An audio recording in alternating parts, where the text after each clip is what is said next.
Good evening. My name is Stephanie Zetterstrom, and I'm here interviewing Ms. Anjanette Duncanson on behalf of the Veterans History Project for the Office of Congresswoman Donna F. Edwards in the Library of Congress.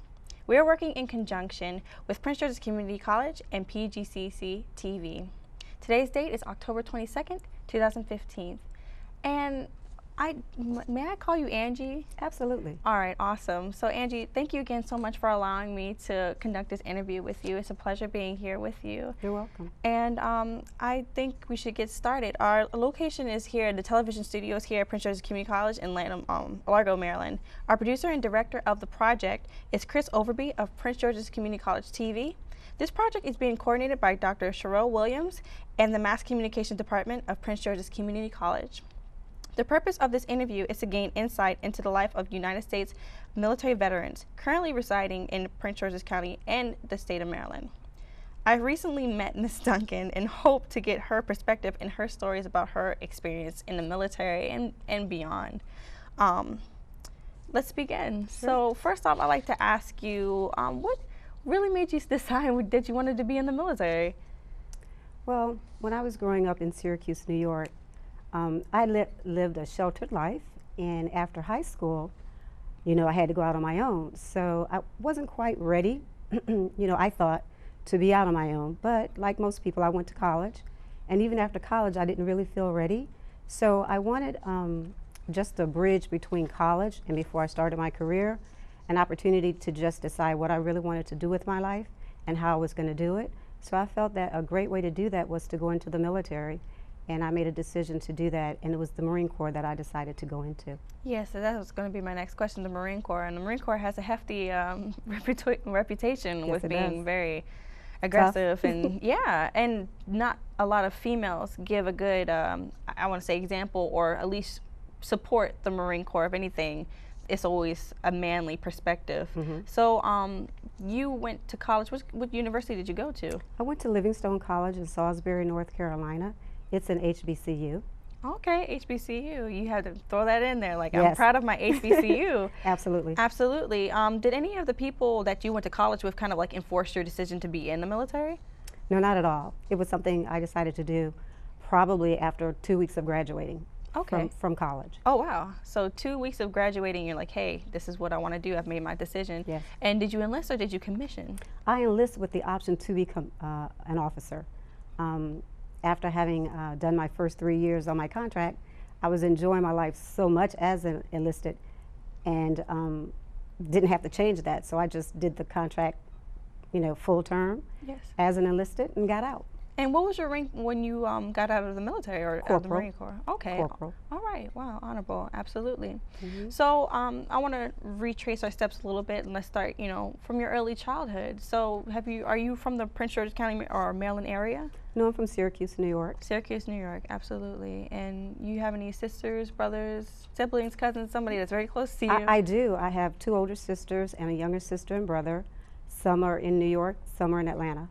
Absolutely. That's good. It seems like you have a family, to build a background. They supported your decisions in going into the military. Absolutely. Wow, yes. So you're not the oldest. No, I'm not. You're the middle child, or? Yes. Okay. So you had somebody to look up to and somebody to have looked up to me, yes. Yeah. Absolutely. Okay. So, and your parents, you grew up with your mother and your father? No, I grew up with my mom in Syracuse, New York, but both my parents are dead. Oh, wow, okay. Your father, was he not in your life, or was he? No, he was not in my life. Absolutely. And he was not in the military either, so. All right, yeah, okay. So, growing up, were you kind of like a tomboy with your brother, or was it some sort of activity that kind of like, something that you remember being with your sister and your brother, kind of like that I'm trying to get it out. I can't get it out. That building, the relationship. Going into the military? Not even going towards the military, but being, I guess, kind of bonding with your brother and sister, something that you can kind of instill with your. Absolutely. I guess you could say I have 2 older siblings, and I have a younger sister and brother. And my brother is the baby, and I think he and I really bonded because I'm 5 years older than he is. And I was kind of responsible for him. Everywhere I went, he went, that kind of thing. And I really loved him a lot because he was my little brother, and he was the only boy in the family with 4 girls. So that was a really great bonding experience, and having a brother as the baby in the family. Also, he followed after my steps, and he went into the military as well. He went into the Army eventually. I couldn't help, I couldn't help but notice to hear that you said was and went in past tense. Is he still with us? Oh, he is, but he's in New York, and I'm here. Oh, okay, so you're speaking past tense, like, oh, he's out there living his life. Yes, really, because he's been out of the military for a long time as well. I see. And you enlisted, coming back, and you enlisted in the Marine Corps in the 1980s. 1980, yes. 1980, all right. So, high school experiences, let's talk about, like, you know, some things that kind of like grew up or instilled a lot of values with you. What high school experience can you say that really struck out to you, not only to invest yourself into the military, but to invest yourself as Angie? Well, as I said, I grew up in Syracuse, New York, and I lived on the west side of town in Syracuse. And the school I attended was Thomas J. Corcoran Senior High. It was a really great school in the city. We were encouraged to take college graduate courses while in high school. It was a great school. We learned a great deal. And really just coming up in Syracuse, New York, living on that side of town, which was the west side of town, I was immersed in an environment of people from all over the world. So I grew up hearing different languages and learning different languages and mingling with people from all over the world, which gave me the incentive to go to college and become a language major. So I majored in English while in undergraduate school. Just from that experience of having grown up in Syracuse, New York, living on the west side, and attending my high school that I went to. I see, I see. So do you have any high school friends that you stay in touch with now, or? No, not really, because that was a long time ago, but I'm more in tune and in touch with my college graduate friends. Okay, I see. Just, you know, you have college friends that you still talk to. Absolutely. Okay, you said that with a glow on your face. I say that because next week I'll be leaving, going to my college homecoming. Oh, wow. How many years? 35th. 35th, okay, 1980, 2015. It goes Yes, together. yes. The mathematics in my head. All right. So that's great. That's awesome to hear.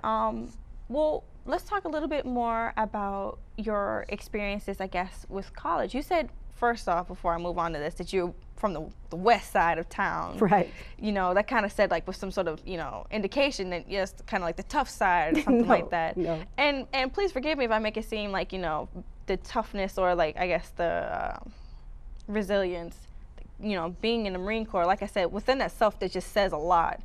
But for you, it must take a lot of courage as a woman, and especially as an African-American woman, to say, I want to enlist in the Marine Corps. So my question to you is, what, I guess, experiences throughout high school or college kind of gave you that resilience, that bounce back, saying, like, I could do this? Well, I don't know if it was anything in particular. It was just that, as I said previously, I always felt very timid as a female, as a girl, period. And, you know, after high school and after college, you gotta go, you gotta fly, you gotta do your own thing, you gotta become self-supportive. So I never really felt ready, and I needed an opportunity to get myself together and to get ready. So I went into the military, and I chose the Marine Corps because if I was gonna do that, if I was gonna make a serious effort like that, I wanted to be involved with the best. And I heard that the Marine Corps was the best. So I decided to go into the military, and the Marine Corps in particular, because I wanted to be involved with an organization like the Marines that would either make me or break me. And it made me. And it also gave me the opportunity to just decide to be the type of person, if and when I make a decision or decisions, I would stand behind them. And the Marine Corps gave that to me. So it wasn't really anything in particular, aside from the fact that I was just a female that felt a little timid and didn't want to feel that way anymore. I see. So the Marine Corps definitely shook you out of your bubble, shook Yes. you out of that timid personality that you had. And this is a personality that you've noticed, I guess, in college that you had, or is this something that you've had all throughout your life? Up until the Marine Corps, yes. I see. I see. Okay. So in the 1980s, you enlisted in the Marine Corps. How was that time period then? I guess, for you to enlist? Well, it was a really good time period, if you ask me. What really happened with me was I had an interview with the Army. I was due to go into the Army initially, but the recruiter was late, and there was a Marine Corps recruiter who was beckoning me to come see him. So I went to see him. I talked with him, and I'm really glad that I did, that I went into the Marine Corps as opposed to going into the Army. But during that time, 30-something years ago, it was different because I don't know how many females were in the military, but I'm sure there weren't a lot in the Marine Corps. There were many, but not as many as today. So I do believe that my having gone in at that point in time was great, making inroads into that organization. I loved every minute of it. And I can also say that at that time, women in the Marine Corps weren't allowed to be in every position or every job aspect in the military or in the Marine Corps. I appreciated that because I really felt that the Marines cared about us. We're called WMs, Women Marines, and they didn't allow us to go into combat or that kind of thing. I felt really protected by them. I learned a lot, and it was a great opportunity. It's not that way today. It's very different today. Women in the military and the Marine Corps are in all kinds of occupational specialties, and it's something I wouldn't want to do today. But 30-something years ago, it was a great learning environment, and I just really am very proud to have been a part of it. Absolutely. I noticed when you were talking about the military now, and we're going to get on that. I'm going to definitely touch base with that. But let's talk about your training and your, I guess, basic for Right. you, because obviously it differs from every personality, every perspective, but from today's perspective and then back then, how was your training personally for you, and how long was it? Well, it was about 11 weeks, I think. That was a long time to remember, but I think it was about 11 weeks. And I'm pretty sure that women are still going through the same type of training, probably a lot more. I can tell you it was grueling. I can tell you that there were times I didn't think I was going to make it, but I did. And I can tell you that it was very, very tough. It was very difficult. It was, I don't know if the Marine Corps would agree with me or not, but it was a point in time in which they tore you down but built you up again. And that building up was what I wanted and what I needed. And as a result of that, I am who I am today. But beyond a shadow of a doubt, it was very difficult. And it was difficult for about 11 weeks. Just to have your life in their hands for 11 weeks. Yes. Just, I personally would be terrified, which I commend you. We Absolutely. all were. Yes, exactly. But I'm going to capitalize now on your perspective with being in the military. What was your MOS? And for those who don't know MOS, I guess it's your military occupation. Occupational specialty. Yes, ma'am. Administration. Administration. And how was your tenure through administration? Did you change any other MOSs or? Well, initially, once basic training was finished, I went to admin school, administration school, and learned my trade. And pretty much throughout my military career, that's what I did. A lot of times when you're in the military, you have a particular specialty, like I did admin, but you also have, you can acquire what they call collateral occupational specialties as well. And one of my collateral specialties was intelligence. So I kind of mixed the admin with intelligence, and prior to my leaving, I got Marines clearances. It sounds really legitimate. Mm-hmm. And you said that you were with your second, the terminology that you used was collateral. Mm-hmm. Was intel. I know intel is very, very developed, or I wouldn't say developed, but just very tough. Dealing with the intelligence with the military, and especially with the Marine Corps as a whole. Yes. What was your training like for the intel? Oh, you didn't get any special training. That was on-the-job training. I see. You learn as you go. I see. So you were through administration and through Intel. With administration, what were some of the most difficult, I guess, issues and situations that you had to go through with that MOS? I wouldn't say it was difficult at all because, sometimes you have an affinity for something and you have a natural ability towards something.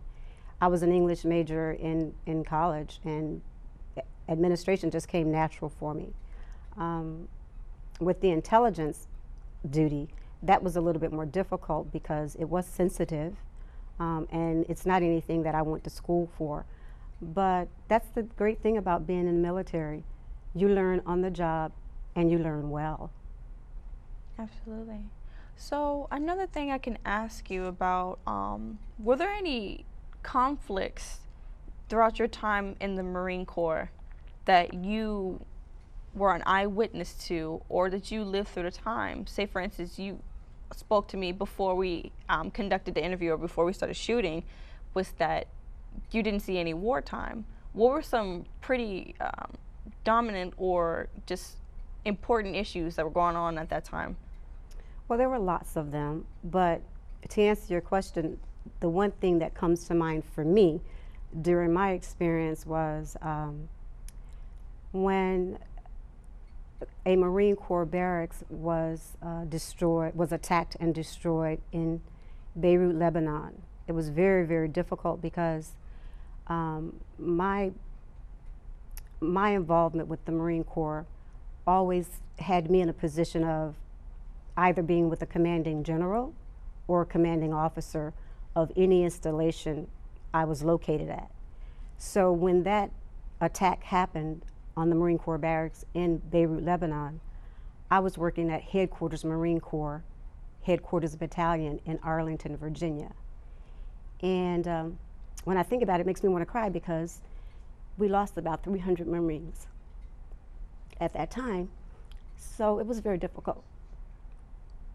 Was there anyone that was very close to you that you lost throughout that time? No, I didn't know anybody. But just the issue itself was just so catastrophic. Yes. Throughout that issue, was there any moment in time that you thought, why am I here? No, not really. I just felt that it's where I needed to be and it's what I wanted to do and something I had selected, and every aspect of what I hoped to achieve, I did. And again, all I can say is it made me who I am today. Do you feel from that issue more motivated to have done what you did in serving with the Marine Corps?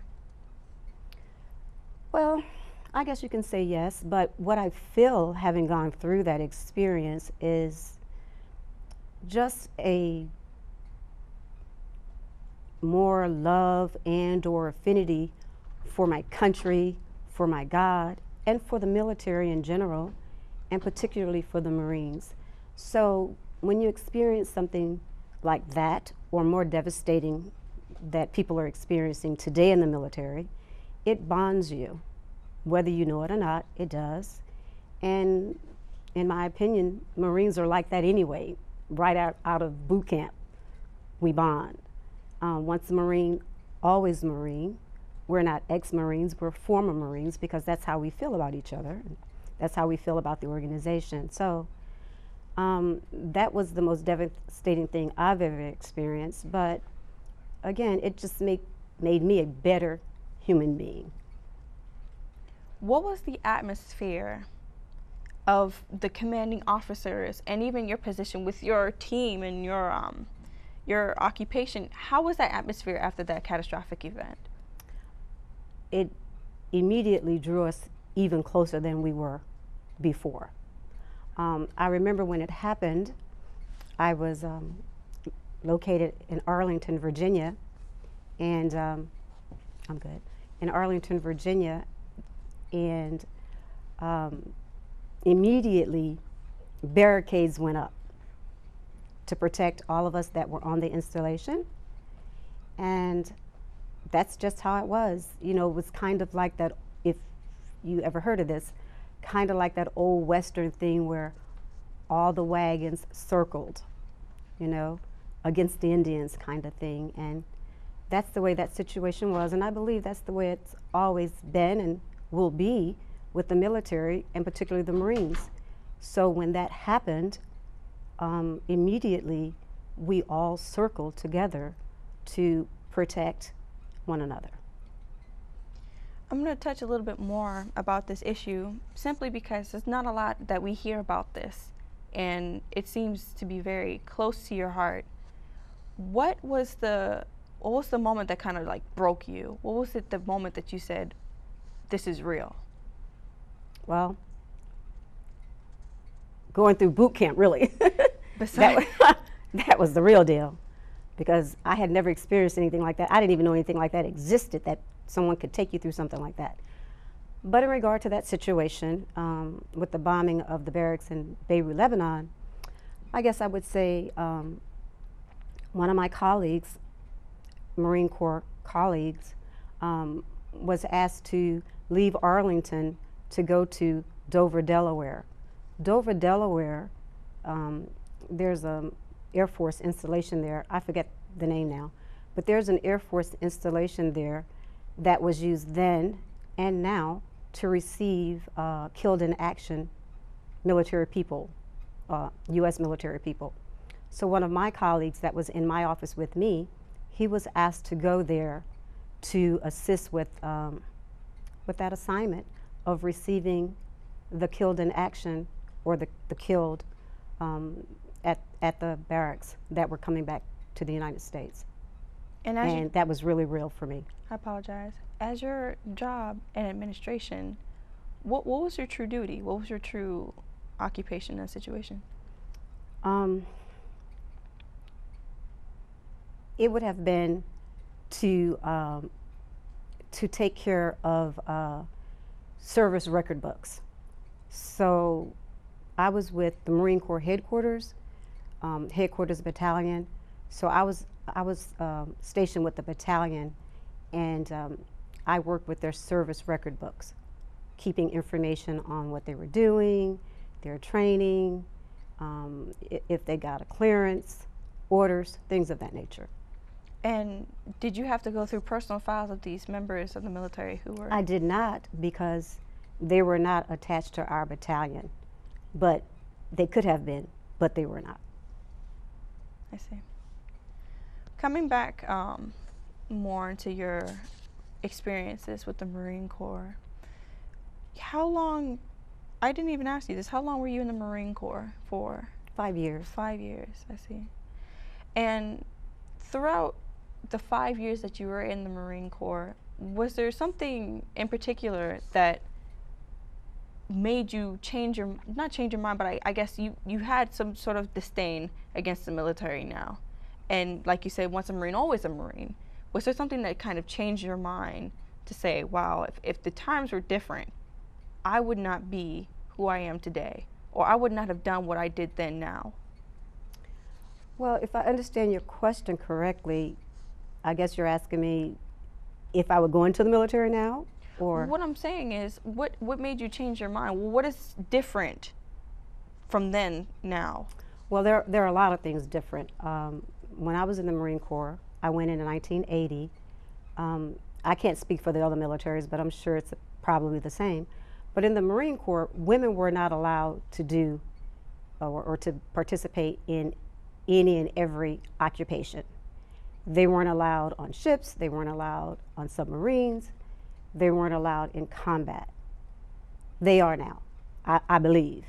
So that's a major difference, and it's not something I would want to do. And I'm very glad that I wasn't asked to do it when I was in.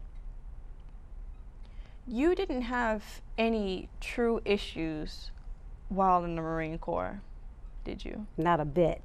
Nothing that you hear on the news now and you see and you're witnessing, you know, just even the hypothetical situations that are based off of true events. You've never had, you know, you've been blessed to not experience those. Exactly. I It see. was a wonderful, I don't know if the military or tragic things like Beirut that happened, any of that could be grouped with the word wonderful. But it was a wonderful experience for me. I see.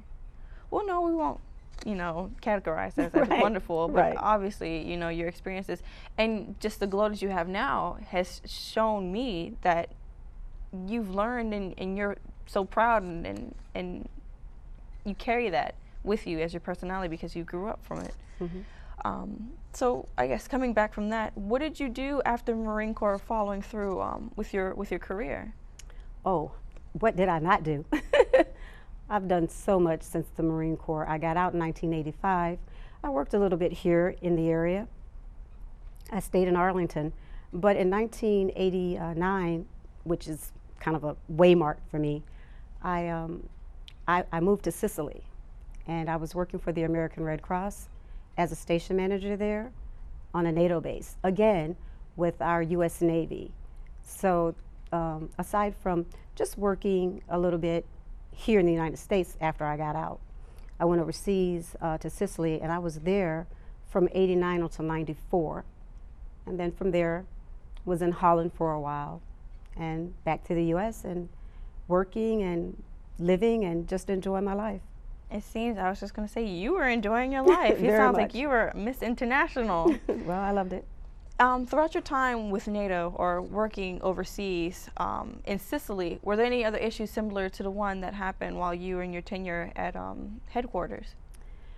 No, not much. The only thing I can truly say about that experience was that I was at a NATO base, and communism was still around at that time.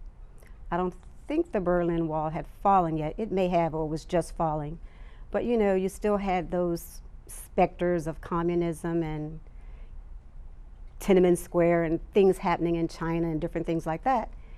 And you had the red Chinese, you had the Italians who were some that were communist and all that kind of stuff. So sometimes there were protests outside of the gates. Not often, but sometimes there were people protesting the military, protesting NATO, all that kind of thing. But for the most part, it was a wonderful experience as well. I would say that while in Sicily, the worst experience I've ever had while there was that there is an active volcano on the island, Mount Etna, and it erupted several times while there. But again, I can say our military, the U.S. Navy and the Marine Corps, assisted the Sicilian population in helping to prevent disasters as a result of those volcano activities. So again, it was great. And with the Red Cross, did you give any assistance with that as well, or you just handled? Our Red Cross was strictly for the military. That was a part of the base where we were attached. We did not get involved in the outside community because there was the Italian Red Cross and they did their thing. However, I'm sure that if we had ever needed to coordinate any kinds of efforts, we would have, but it was never necessary. I see. All right. And did you ever get the chance, and I was just curious, did you ever get the chance to utilize your English degree? While in Sicily, or? Oh, no, I'm just saying Well, oh, in general? yes. Well, yeah, it's made me a writer.